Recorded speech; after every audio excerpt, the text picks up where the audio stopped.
So, ito guys, napakaganda ng message nitong card na to. Ito, ibig sabihin nito, endless opportunities. Ito mga bubbles na to guys, yun yung mga endless opportunities, no, na pwedeng ma-experience nyo sa buhay nyo mga kapiksi. It's wonderful to have the freedom to choose. However, sometimes indecision can almost be suffocating to get into your body and let your gut feeling guide the way. Sometimes, masarap no? Masarap na marami kang pwedeng pagpilian sa buhay mo, may marami kang mga choices, pero yung nagiging hadlang dun sa progress nyo, sometimes is yung pagiging indecisive.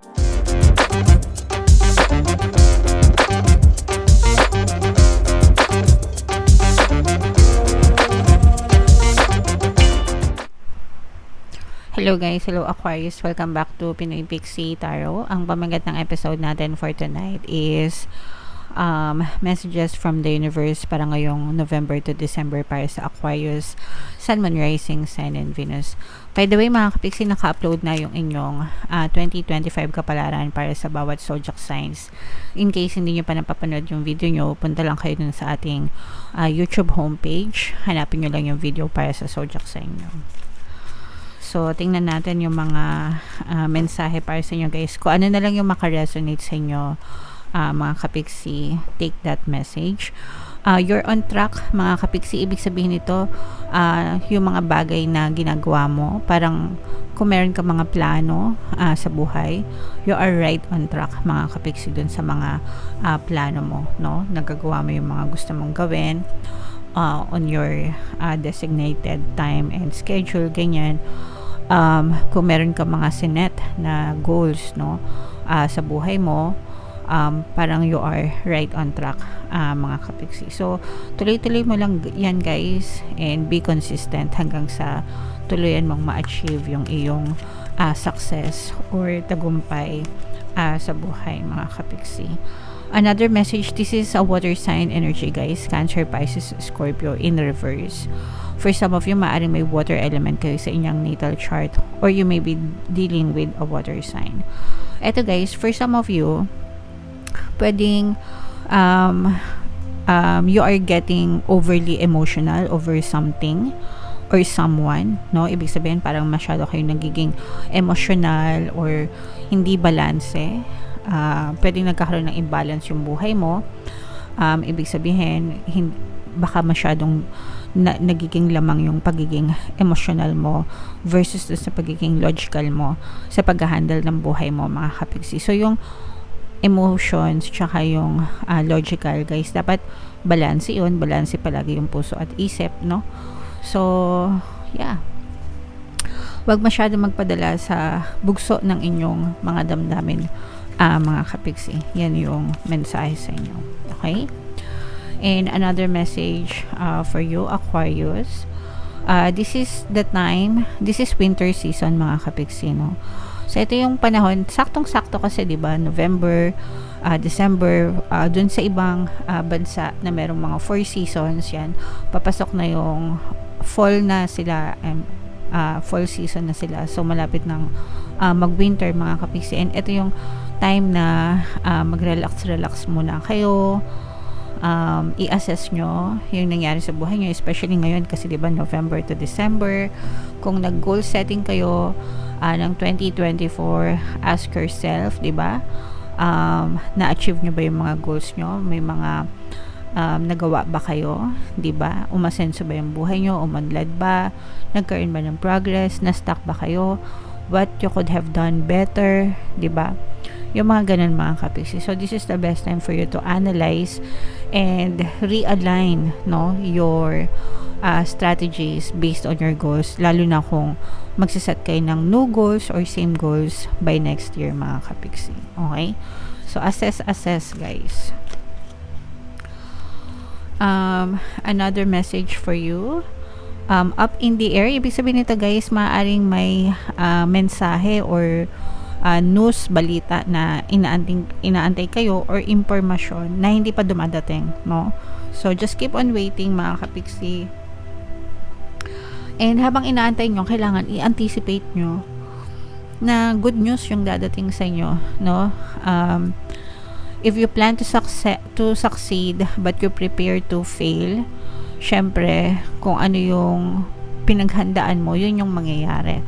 So, make sure na nakafocus kayo dun sa success and maghanda din kayo para sa tagumpay, no? Kumbaga yun yung ihanda nyo. Kaya meron kasing ibang tao na sinasabi nila hindi ako mag-expect kasi baka masaktan ako. So they are preparing themselves to fail, 'di ba?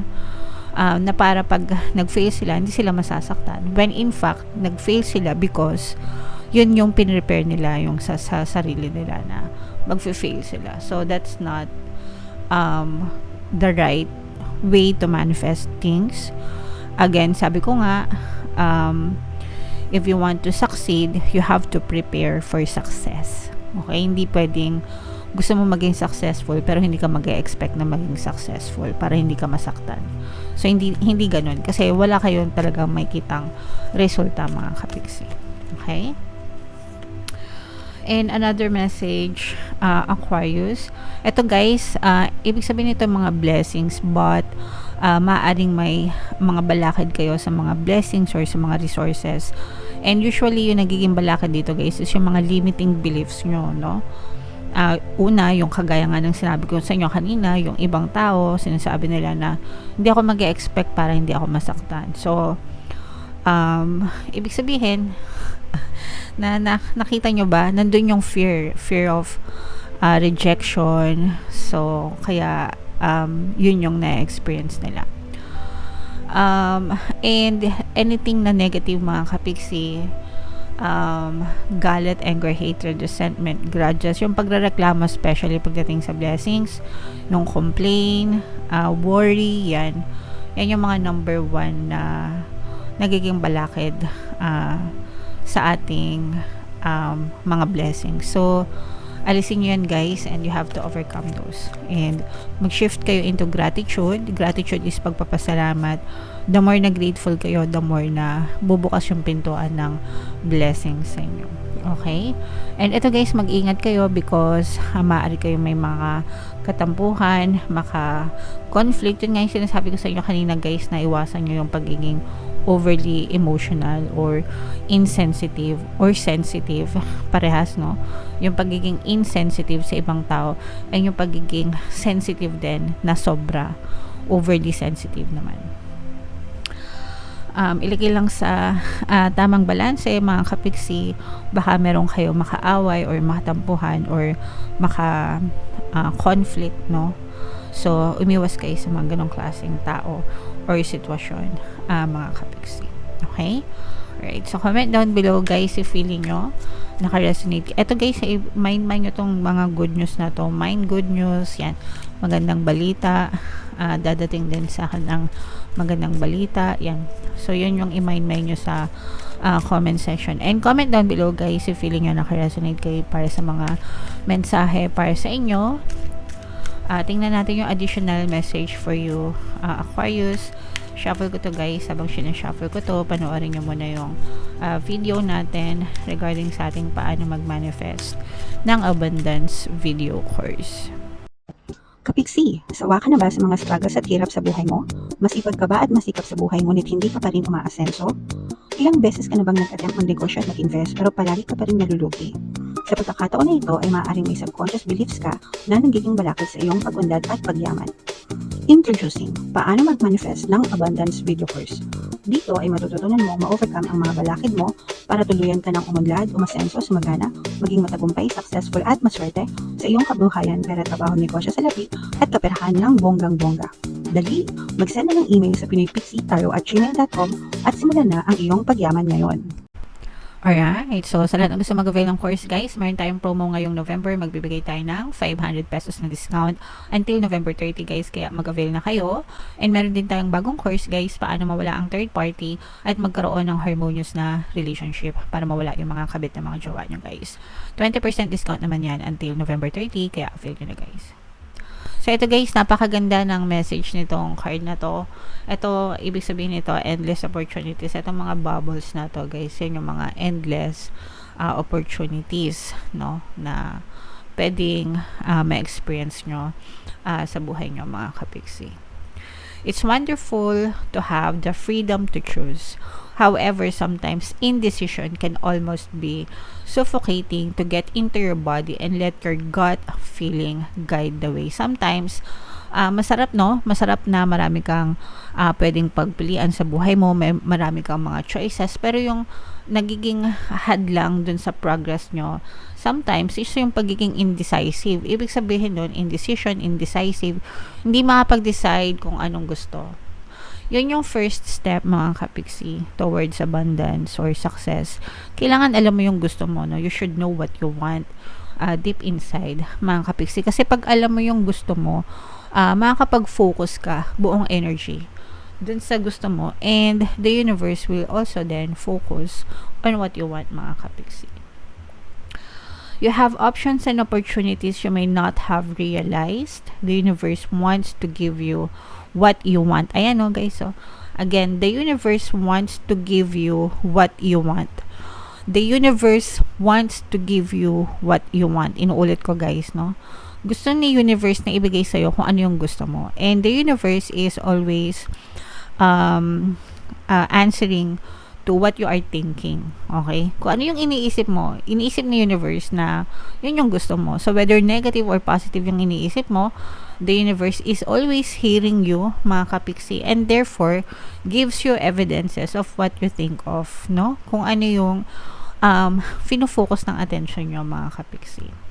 It's all there. So, reach out and wholeheartedly choose it. While you sit on the fence, your experiences are diluted or confusing, no? So, baka nalilito kayo, no? Confused kayo. So, make sure you sit. Mga kapiksi, di ba sabi ko nga, guys, ito yung winter time. Para sa inyo, ito yung time para mag-isip-isip kayo, i-reassess nyo yung buhay nyo, yung mga plano nyo sa buhay. Ask yourself, what do I want, no?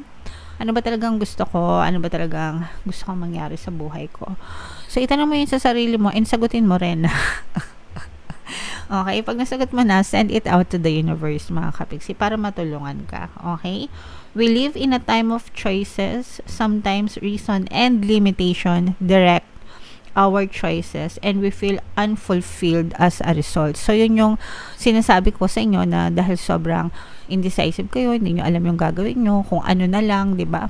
So, kung ano na lang din yung ibigay sa'yo ni universe. Kasi, wala parang wala kang direksyon So, wala kang direksyon kasi nga, hindi mo alam yung gusto mo. Choose life from a place of heart, compassion, and integrity. And you can't go wrong. So, kung ano yung sa tingin mo, makakabuti sa'yo, makakabuti sa family mo, sa mga mahal mo sa buhay, no? Choose that. And you can never go wrong, mga kapiksi. Okay? So, yan, no? I-mind mo yan, limitless, endless opportunities, diba? But then again, magdedepend yan sa kung ano talaga yung gusto mo sa buhay, mga kapiksi. Alright? So, comment down below, guys, if feeling nyo nakaresonate kayo dito sa mga messages na to, mga kapiksi. Ito yung ating 2025 kapalaran, guys. Panoorin nyo na. And ito naman yung ating success stories ng paano mag-manifest ng abundance video course. Click here to subscribe, guys. At ito yung ating mga pampaswerte subliminals. Thank you for liking, sharing, and subscribing. And see you again next time. I love you all, mga kapiksi. Have a nice day. Bye-bye.